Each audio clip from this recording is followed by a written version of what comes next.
Walang bumili ng ticket namin sa grand opening bukas. Bakit kaya? Fans ba lahat kayo ni Coco? Kaya ayaw nyo bumili? Wala sanang personalan. Lap trip to ah. Kakahiya eh, no? Wala boss. Kakahiya kasi, ayan kasi yung ano eh. Yung sasabi ko sa'yo, Jay.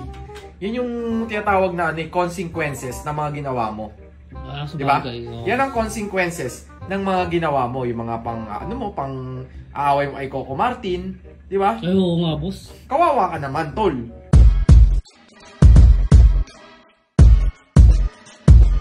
Hey yo, what's up sa inyo mga kapengyo? At today meron na naman tayo napaka-init na reaction video. Good evening sa inyong lahat, Luzon, Visayas at Mindanao. At syempre sa mga kapwa nating OFW around the world at sa mga solid kapengyo natin na patuloy sumusuporta, nagla-like, nagko-comment at nagsishare ng mga reaction video natin. Maraming salamat po mga solid kapengyo. At dito nga no, Jormel Labador, talagang binanata na naman ang kanyang kuya na si Rendon Labador mga kapengyo. Kawawa naman daw dahil hindi nga nabenta etong mga ticket niya po. Ayop ka naman kasi Rendon, no? Nagtaka ka pa kung mabebenta ang iyong ticket pagkatapos mong tira-tirahin yung ibang mga sikat na artista. Ang lupit mo talaga, Rendon. Puta na, sipin mo mga kapengyo ha, nung binasa ko yung comment doon kay Rendon Labador, ang sabi pa ng mga ibang nagagalit sa kanya, no? Baka nga daw nag-away pa sila kung sakaling nabenta pa po. Ayaw ka talaga, Rendon. Ang lupit talaga ng apog mo, no? At tara mga kapengyo, panoorin na natin itong mensahe nga dito ni Jormel Labador. Boss, nakita mo naman yung post ni Utol mo? Post? Nag-post ba? Oo boss, episode ba? Ah, yung business niya? Oo boss. Ano meron? Ano kasi Pasensya na kayo mga kapengyo ha. Natatawa lang ako sa suot na t-shirt ni Jormel Labador. Parang inaasar pa yung kuya niya. Puta na. Episode Bar Kitchen daw. Parang wala bibili ng ticket eh. What? Opening na bukas. Nag-post siya? Wala bumibili? Oh, boss, eto. Imposible namang sabihin niya yun. Saan ba? Boss. Ito? Walang bumili ng ticket namin sa grand opening bukas. Bakit kaya?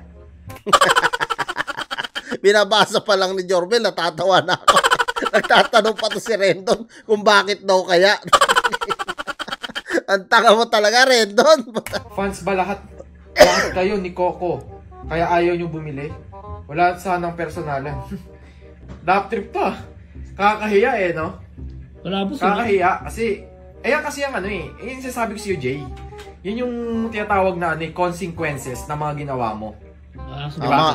Yan ang consequences ng mga ginawa mo. Yung mga pang, pang pantitira mo. Kay Coco Martin. Yes. Diba? Ay, oo nga boss. Kawawa ka naman, tol. Kasi syempre, grand opening. Ganda niya, pinaghirapan mo.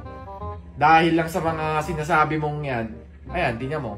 Nasira yung plano mo. Walang bumibili ng ticket. Totoo mga kapengyo, no? Isa rin talaga sa Jormel na tumitira sa kanya kapatid. No? Dito mga kapengyo, wala nang kadugo dito. Basta kung sino mabasok sa Batang Quiapo, yun na po. Pero ito si Jormel mga kapengyo, malaki ang chance nito na mapasok sa Batang Quiapo dahil nung mga nakaraan na upload niya talagang inimbitahan siya, no, ni Coco Martin. Unlike dito kay Rendon, mukhang malabo na. Hindi pa makabenta ng ticket. Naloko na. Diba? Ano boss, punta ba tayo doon? Saan? Doon, sa episode bar. Check natin? Pwede boss, check natin kung bakit kaya. Pero baka naman kasi sinasabi lang niya na maganda doon. Sinasabi lang niya na masarap yung mga pagkain pero hindi naman wala talaga. Naman. Kaya wala bumibili. Pero mukhang maganda yung mga nakikita sa post niya. Ano, tignan natin. Tara boss. Ano boss, punta kaya tayo doon? Sa episode bar. Baka nandun siya magkita kami doon. Baka hindi ko alam magawa ko doon. Hindi, wala boss. Oo nga, mga penyo, talagang galit na galit dito si Jormel, no? Oo, sabi daw, nagbibenta ng ticket eh.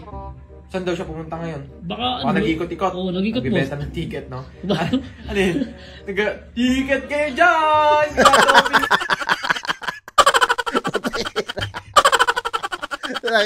Nilako yung ticket eh. Ano yung gano'n? Sigurado ka, wala yun dun ha? Wala yun boss. Kasi nakita ko yung post. Pag nandun yun. Check lang natin boss, check lang natin. Check lang natin, no? Ano, tikman na rin natin kung masarap. Pwede boss. Pwede, tara. Batang Quiapo na Batang Quiapo dati ka, nagpupunas ng baril eh. Delikado lapitan to si Jorbel, ha? Tara boss, sige. Yung konta. Tol, ano nagawa mo? Oh, naglalaro ako. Bakit? Ano ba nilalaro mo? Aba, itong bagong-bagong labas ng Epoch Game, tol, na kung saan pwede ka manalo ng 10 to 50,000 pag swinerte ka. Wah, maganda yan. Ituro mo naman sa amin yan. Aba, napakadali lang manalo rito, tol. Unang-una sa lahat, i-download mo muna ang Epoch Game at pagkatapos mo ma-download to, mag-register ka. After mo mag-register, syempre, ilagay mo ang iyong cellphone number. Pagkatapos mo ilagay ang iyong cellphone number, lagay mo rin syempre ang iyong personal password. After mo mailagay ang iyong personal password, ilagay mo rin syempre yung ating referral ID. At pagkatapos niyan, magsisend sa'yo ng code doon sa cellphone number mo. Tayo na, pwede ka na maglaro. Ba, very easy pala yan. Oo, sobrang easy. Gusto mo, subukan natin. Etong paborito kong laro na color game. Ba, sige nga pa, tignan nga pa, paano yan? O sige, una sa lahat, panonoorin mo muna siya. Siyempre, kumbaga parang ka rin nasa peryaan, pipintahan mo muna kung ano ba yung madalas na lumabas na kulay. After nyan, pagka na-timingan mo na yung kulay na gusto mo, saka ka tumaya ngayon gamit ang Gcash mo. At ito, ako naman ang tataya. Tataya ako ng tagpa 5 pesos doon sa color white. At tingin ko, mananalo ako dito sa color white na to eh.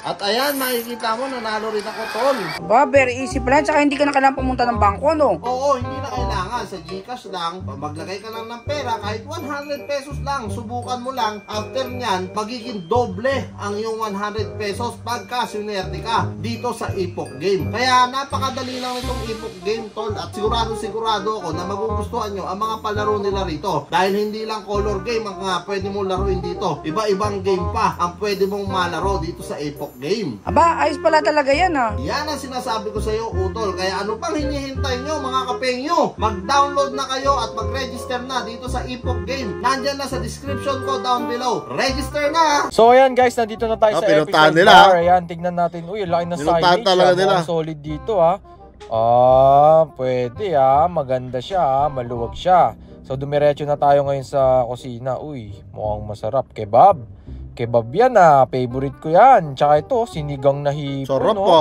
Ano ba yan Uy, may bilyaran din pala dito. Ito yung mga favorite ko laruan pag umiinom ako. Dati kalaro ko si Efrem Bata Reyes, pero hindi ako nananalo dun. Kasabayan ko yun si Efrem Bata.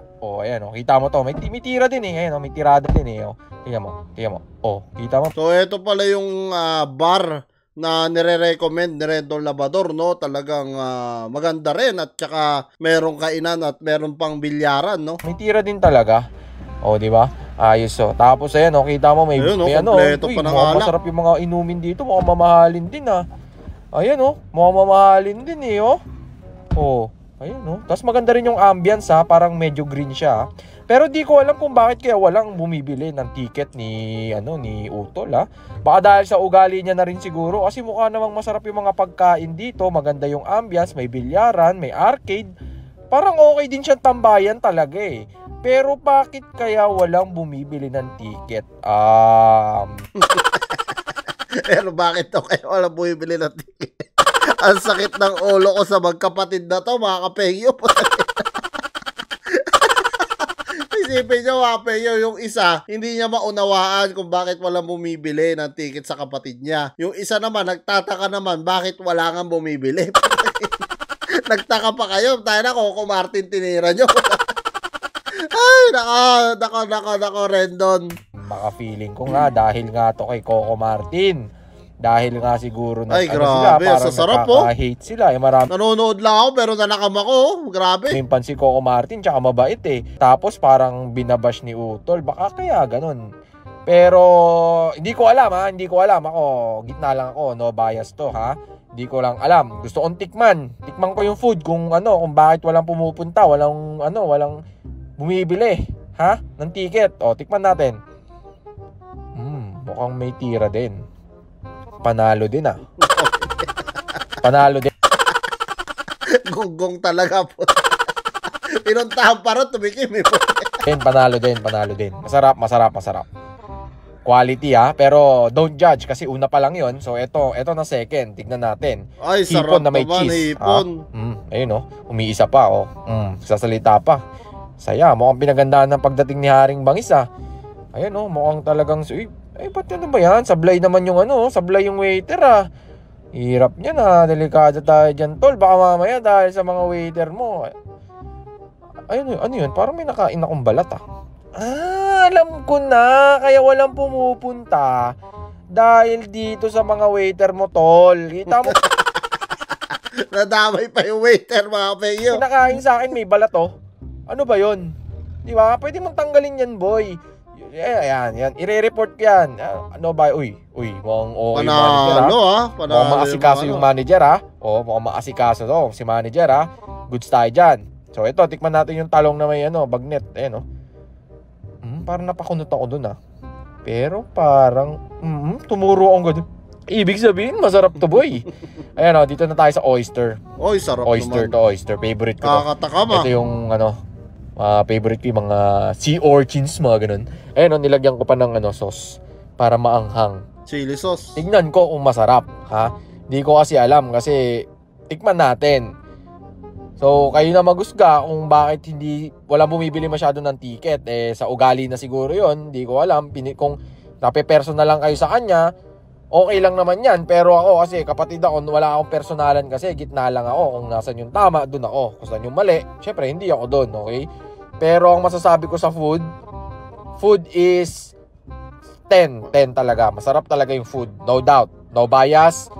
Masarap siya, okay? Masarap siya. Yung ambience niya, para sa akin, 10 din. Ang ganda ng ambience Tapos hindi ka maboboring. May mga bilyaran. Ayun, hindi ka maboboring talaga. Yun lang, Hari. Parang namangha dito si Haring Bangis, mga kapengyo. Ano masasabi nyo nga dito sa pagpunta ni Jormel Labador para nga tignan kung talaga nga may mga bumili ng ticket dito sa bar and kitchen nito ni Rendon Labador. At kay Jormel nga daw, kung tatanungin nyo siya, 10-10 nga daw ang pagkain pati ang ambience netong restaurant. Pero nagtataka nga daw siya, bakit nga daw walang bumili ng ticket.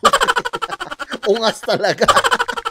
Anyway mga penyo, maraming salamat dito sa panonood nyo sa panibago kong reaction video. At kita-kits na tayo sa mga susunod kong reaction videos.